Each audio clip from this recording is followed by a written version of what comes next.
Hello and welcome to White Sox Talk, episode 9. My name is Chris, here with my co-host and friend, Matt. How you doing tonight? I'm feeling great. Looking forward to the show. It's just the two amigos tonight. No guests, just a classic two-man show. Looking forward to it. Yeah, the dynamic duo is back tonight. The Bash Bros are in. Bash Bros. For anybody who watched the original Mighty Ducks, there's a reference for you. So tonight we got a few things. Two questions that kind of caught my eye today. One is from listener of ours, Lucas.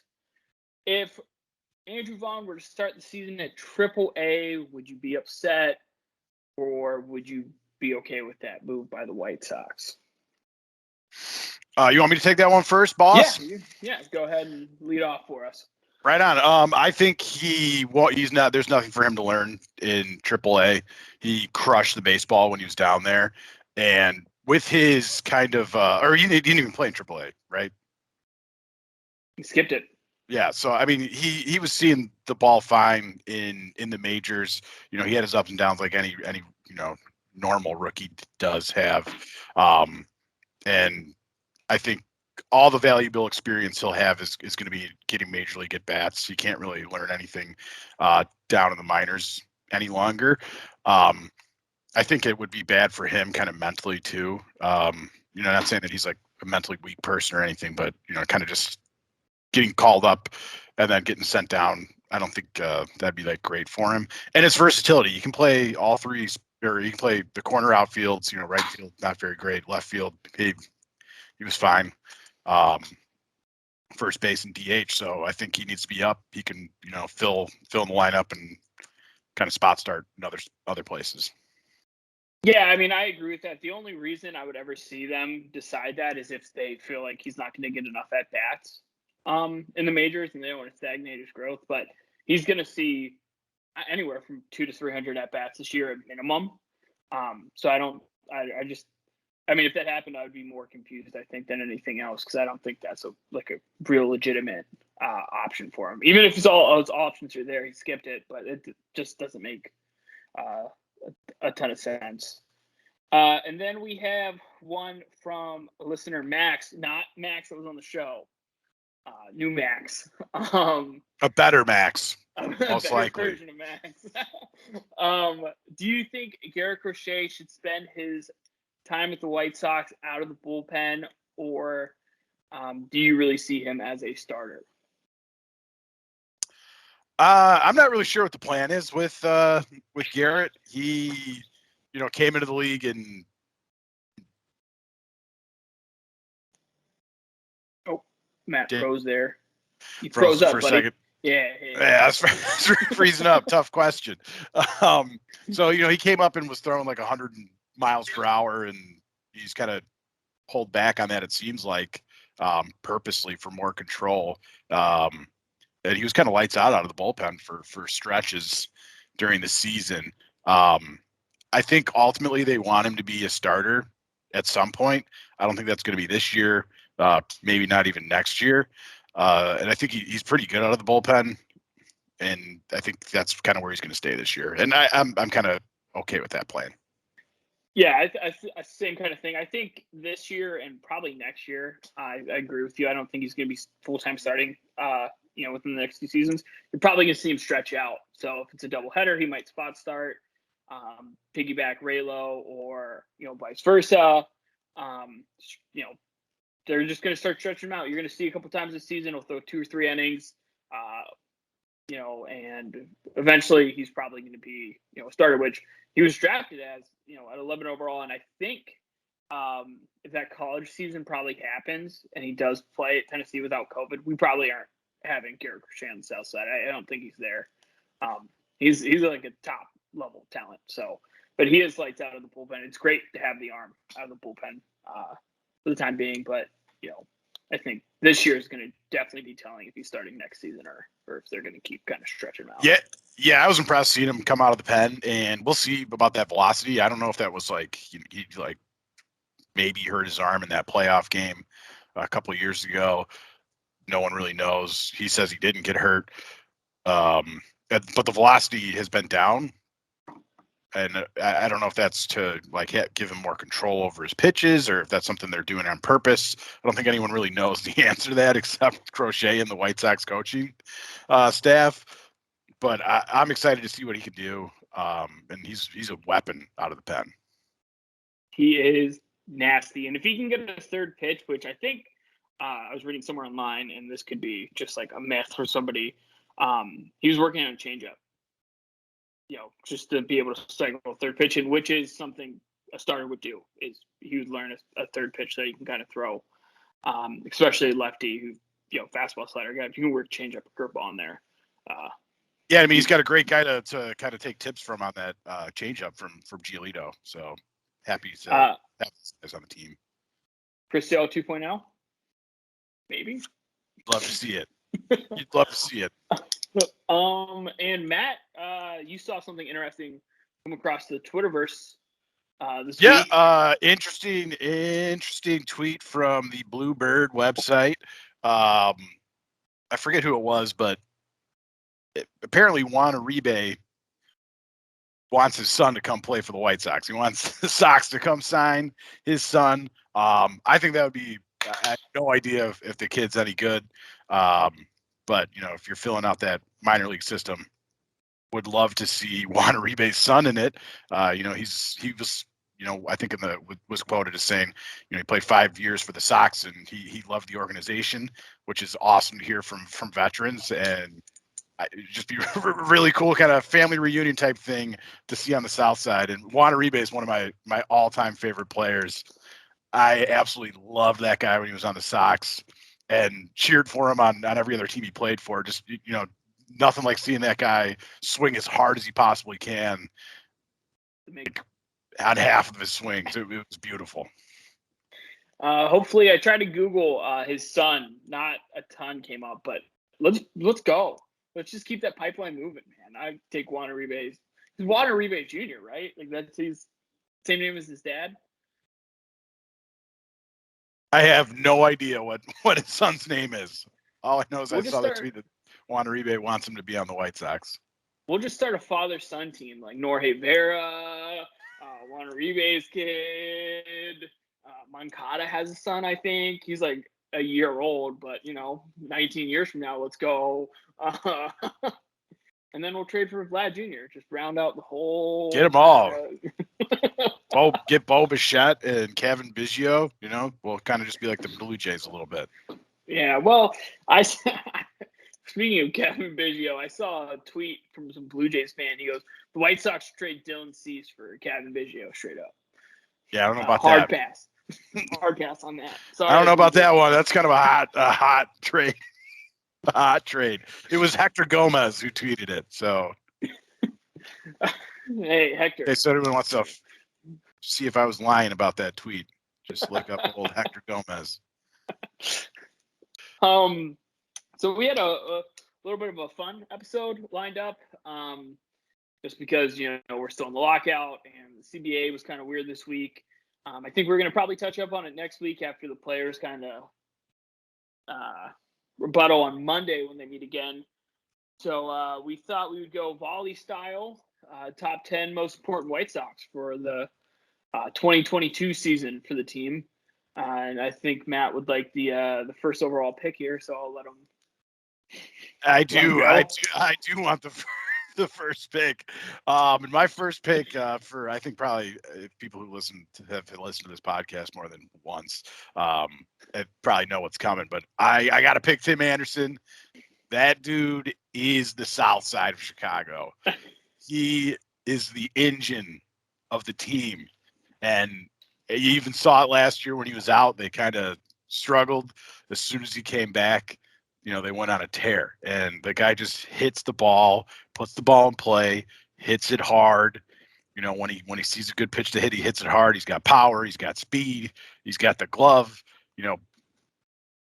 Everything you could want out of a baseball player, he gives you, and that's my number one most important player. Absolutely agree with that. As Tim goes, the team goes, and the White Sox fans should be probably well aware of this since 2019 when he won that batting title. I'm going to go number 2 here. Michael Kopech, I have on this list. You know, he's going to be in the rotation. Rick Hahn's already said it. He is probably going to be replacing Carlos Rodon. Yeah, which means he's going to have to eat some innings. And he was lights out, like in his spot starts last year. He was lights out starting games, which makes me really, excited to see him start. And, he was kind of one of the first 2 pieces we traded for at the start of the rebuild. So, Michael Kopech is a pivotal part of this team winning the division and making a run at it again next year. Yeah, I think he might be a little high on the list, but I agree he's going to be a huge, very important piece, especially because you got to replace those innings from Rodon unless he comes back. No one knows what's going on until the lockout's over. But he's a huge building piece for this team, and he's shown a lot of potential. He hasn't put it all together for a full season ever. He looked good last year, got hurt, and kind of fell apart a little bit toward the end of the season. I think he got a little unlucky a little bit with some of the hits he gave up and the timing of them. But I think he's going to be a good player and, would shore up. You're probably not going to get a Cy Young type performance like Rodon, but I think he could fill in pretty well for him. And then I will counter that with number 3, right? We're on 3, right? Number 3 for me is going to be Yasmani Grandal.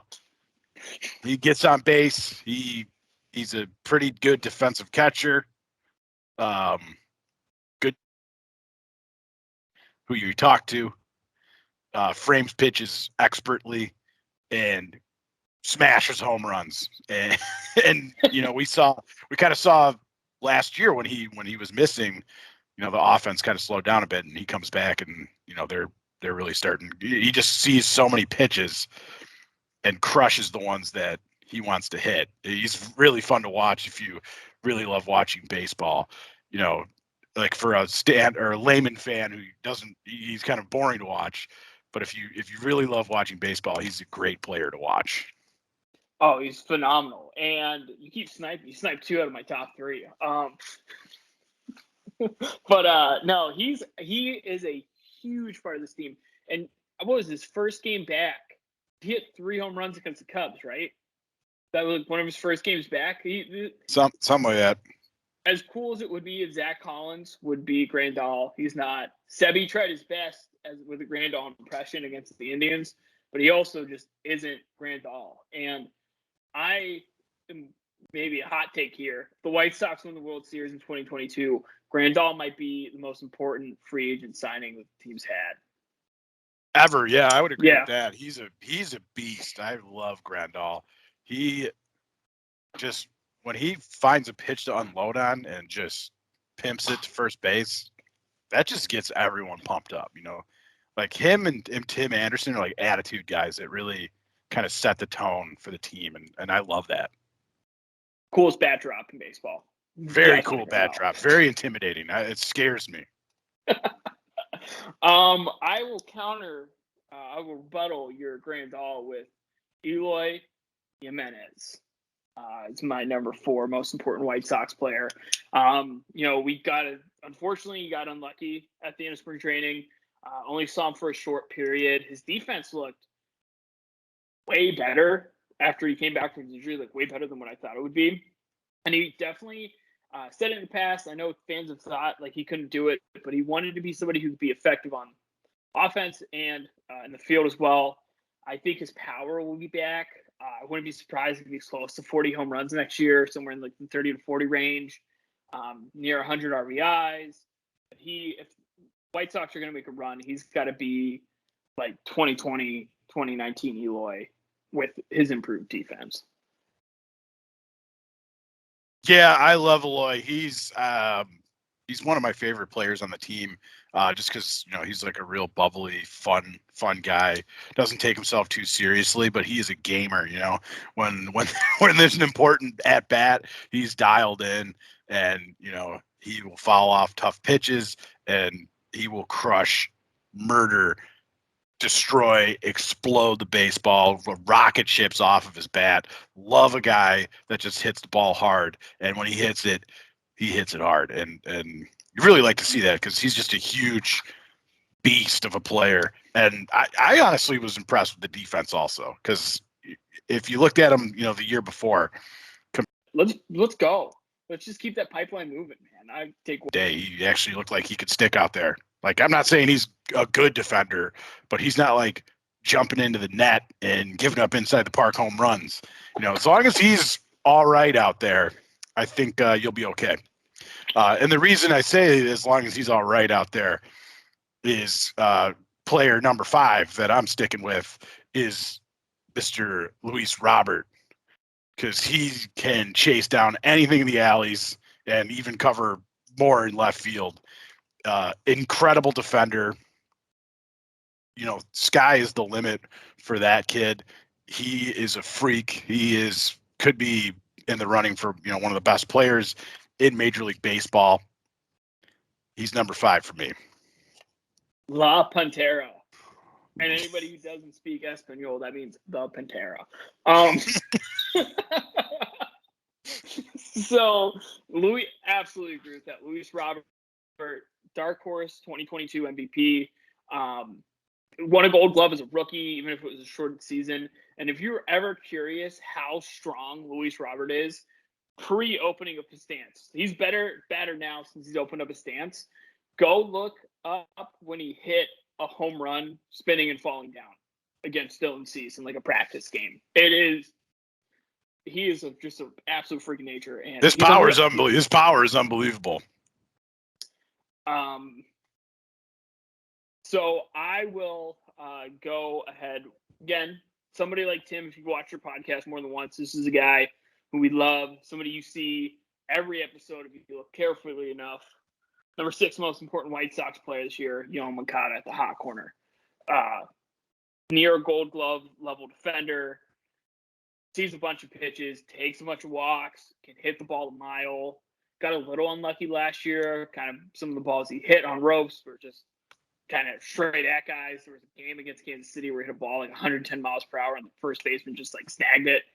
But Yoan Moncada, number 6 most important White Sox for the 2022 season. Yeah, I'm going to agree with that. He's an amazing defender, really blossoming on the defensive end of his game. Power was down last year. Hopefully that's kind of just a blip and it comes back.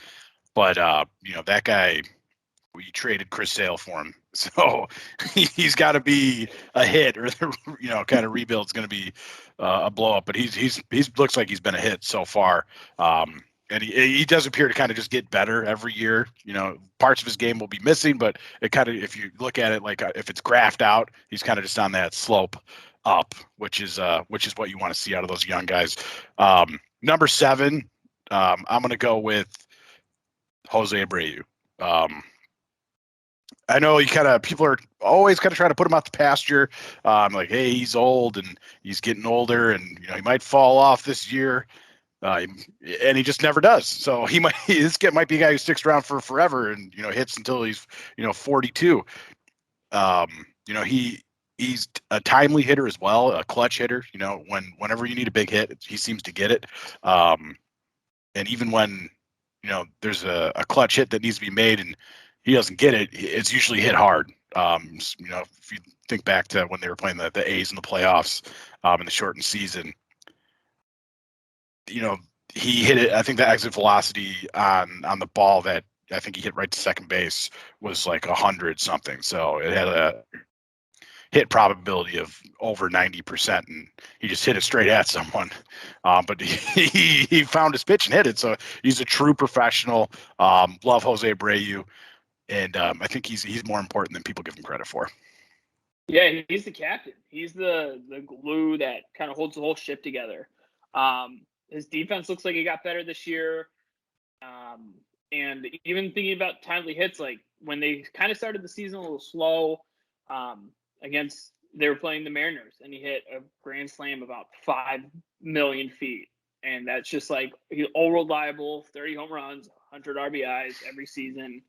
And, he's, 34 going to be 35, but doesn't look like he's like aging fast. He looks like he is in the eye, just from watching him, it just seems like his defense gets better every year. At a certain point, that's going to fall off because he's just going to get old and not be able to do it. But it just seems like it becomes a better defender, which I think that's something kind of he prides himself. It's a steady veteran presence, when he hits well, and it kind of just seems like it's contagious and makes other players hit well. And he's just like there. All the players look up to him, and he's a true professional hitter, true professional baseball player. Like every team would love to have Jose Abreu on it. I 100% agree. And he's tough as nails. He got hit more than any other player in the league, got hit in the head a few times, got like a concussion one day, came back the next day and stole home and scored the winning run. He got murdered by that guy on the Royals. I can't remember he's huge too. I can't remember his name though. Yeah, it was like a pop-up that he went to chase down, and Grandal caught it. That was a vicious hit. And he just bounces back. You talk about somebody who might be a heartbeat outside of Tim Anderson is Jose Abreu. And I feel like Tim looks at Jose like just spark that at times. Love Jose. Number 8, I might be catching some people off of this one, but I got Adam Engel. Kind of the way it looks right now. Whoa! He's probably gonna be your everyday right fielder. He hits well. He's a really good fielder. He's really, really fast. He's a tough out in the bottom of the lineup. The biggest thing is he has injury problems, and if he can't stay healthy, having a platoon of Vaughn and Gavin Sheets out in right field is not going to be the same thing. It kind of looks like they're going to put their efforts in trying to get like an everyday second baseman after this lockout, and Adam Engel is going to be a big part of like your everyday lineup as long as he stay healthy, and I think he can get the job done. I mean, he hits the ball well, he's fast, and he's dangerous on the base pass. Yeah, if they go and get a second baseman, I'm not upset at all with Adam Engel being penciled in as your everyday right fielder. I think he's a lot better than a lot of people think, especially if he can stay healthy, which, it's kind of just bad luck. Some guys appear to be injury prone, but, it's really just bad luck, especially in a sport like baseball. You tweak something here or there, and, it kind of lingers with you because you don't get any days off really to heal. So, if he gets lucky or gets better luck with injuries, I think he's going to be a good player. And he's just an outstanding fielder, Gold Glove guy, one of the best fielders in the entire league at all 3 outfield spots. He's an absolute beast out there. Yeah, and I still don't understand. I believe in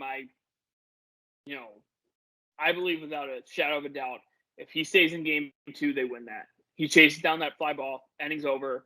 They don't fall behind any runs, and I think they win game 2. They just keep him in the right field. Yeah, I mean that's an interesting thought because it was a tough play out there, but that guy makes tough plays look easy. Like he might have just been standing under it. He reads the ball off the bat really, really well and is super fast for when he doesn't. So you kind of just you got him and Luis Robert out there. You hit it in the outfield and you're not hitting it to left field, it's going to be an out. Yeah, anything in the air. Just take your ass back to the dugout. To kind of keep the volley going here, my number 9, I'm going to go with Liam Hendricks. He was awesome. He was a great signing. Just really, really good. And strikes people out, and he was tipping his pitches, and his wife figured it out, and then he stopped tipping his pitches, and he was lights out again. He had a little rocky part for just a little tiny part of the season, and he figured out that he was tipping his pitches, and I watched that video. I don't remember where I saw it on Twitter or YouTube, but He absolutely was tipping his pitches, and once he figured that out, he was lights out again. He's unbelievable. He's a gamer. He's got that high energy. He's like a crazy guy, which is always cool to have in a closer. Excited to see what he can do next season. I'm hoping that he's kind of used a little bit differently. I know Tony La Russa is kind of a traditional manager where you kind of save your closer for the ninth inning when you're winning. I would really like to see him see some innings in the eighth inning or maybe even the seventh inning in a jam, or the heart of the order's coming up. I think that's kind of the smarter way to play it. That's what the analytics tell you to do. So we'll see what happens with that. But he's a freak. Lego Liam, that's my guy. Yeah, I mean, with Kendall Graveman in the back end with him, I think it gives him a little bit more flexibility to be kind of used in those situations. He is lights out though. Absolute stud. Somebody that there's like no slowing him down. There was really no drop off except for the tipping thing. But even then, like it wasn't like his pitches were in the middle of the zone or anything. He was tipping his pitches. It's not like he lost control. So he is a stud and super, super happy to have him in the White Sox. I got three names here. So I might be leaving somebody off that people might be upset about. But number 10, I'm going to go Lucas Giolito. 10 most important White Sox for the 2022 season. So all right, I like that. I like that move. Between him, Crochet, and Lopez. But yeah, Lucas. I think he is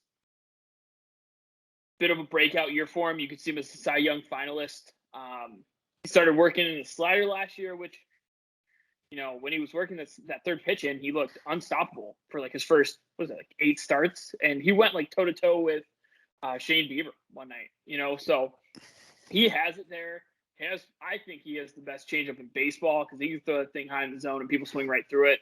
And he's kind of seems like he's becoming more and more of a leader in that rotation. So, number 10, Lucas Giolito. Yeah, and one thing with Lucas Giolito, a couple of his home runs that he gave up, seemed like horrible home runs. But if you look at, some of the home runs that he did give up last year, they were, soft fly balls with really low, percentage chance of being hits. Their exit velocity is like 85 miles per hour, and the wind just carries it like 30 feet further than it should have gone. So I think Lucas is a stud. I'm a huge fan of his. I think he's a really good player. I would love to see the White Sox lock him up. I think he'll be good for a long time. Yeah, he's kind of the corner. I think he's going to be like the cornerstone guy. If you look, I saw like a projected rotation for the White Sox in 2025, and it had Lucas like as like the, kind of ace. It was like it looked like a sick rotation. It was like Lucas, Dylan Cease, Michael Kopech, Garrett Crochet, and Norge Vera. So go ahead and look that for 2025. But yeah, no, I mean, and he's also become like much more of a leader. I think kind of working with Dylan Cease and Michael Kopech from what it seems, and him and Ethan Katz. He brought Ethan Katz in, and that was also a massive addition, I think, for the entire coaching. Yeah, and he's really good at MLB The Show. Yeah, he is. Lucas, if you want to throw down, let me know. I will play you anytime. You have any honorable mentions that might have been left off? Any name you would just want to throw out there? As far as kind of like honorable mentions, I think like just everyone else on the pitching staff, like Lance Lynn, even Ronaldo Lopez could end up being pretty important player based on kind of how the rest of the offseason plays out. Because Ronaldo really surprised everyone in the whole entire world last year when he came up and kind of was pretty awesome. And I always thought that he had it. I always thought that he was going to be pretty good. And he did struggle a lot. But it seems like he's really kind of just got the control now. That was always his problem. You know, his fastball's got so much break on it. Probably tough to control, I would imagine. You know, I don't know what it's like to throw a baseball 97 miles per hour and have it, you know, have a tail to it. But I imagine it's harder to control. You know, so he kept the speed up and the velocity on the fastball, and he was controlling his pitches a lot better. You know, he looked like a true building piece moving forward. Yeah, if the White Sox get home field advantage in the first round or even throughout, it's going to be by a game or two, and I guarantee it's going to be like you're going to look back and you're going to say Raylo pitched, you know, 2 or 3, you know, double headers, and he was lights out, and the White Sox won because of that, and that's going to be like the difference between home field advantage or going to Houston or New York or Boston or Tampa even. Yeah, Raylo definitely. I almost picked him over Lucas, but Lucas is, you know, too cool and lanky and to be. Yeah, I mean, if Lucas comes out and struggles, you need him to be at least a good pitcher. Yeah. Yeah. So that's it. Kind of a light episode tonight. You know, having fun talking about the White Sox, but you have any parting words for our viewers? Parting words. I would say if you guys are ever looking for some like a fun blog to read, I would definitely read Sox Machine. They always have awesome stuff, and you know the reason I bring that up is I read one of their articles or posts today about kind of just how U.S. or not U.S. Cellular Field, but guaranteed rate how kind of how the stadium plays. They kind of did a whole blog post on. There's a lot of home runs that get hit out there, but I would suggest just looking up that article and reading. It's very interesting because there's a lot of home runs that get out, but as far as singles, doubles, and triples, it's actually not as hitter friendly of a park as you would imagine, which is like really cool. Just like really cool information that I read this today. So check out Sox Machine. I'm not affiliated with them in any way. I just I just think their blog's pretty sweet. And if anybody's ever interested in coming on with us, our whole goal is to make a place where White Sox fans talk about White Sox baseball. So thanks for everybody who listens, follows us on Instagram. We broke a new personal record on our last episode, which was pretty cool. So thanks for all the support, and go White Sox. Go White Sox. Hopefully this labor thing gets figured out because I kind of got the itch, man. I'm really I want to read about some spring training stuff. I want to, kind of play around with some lineups, but you can't really do that because we don't know what it's going to look like. So hopefully that, Major League Baseball, let's get that figured out because we love baseball. We want to watch it. Hopefully on Monday. Hey, players have their counter offer on Monday, and hopefully that is perfect, and we don't miss any spring training, and the pitchers report in like 3 weeks, and we can just go back to enjoying baseball. Please, it's been too long. I'm ready for it. I really just, it's really fun to watch a day game during work, so let's get that going, guys. Go Sox. Go Sox.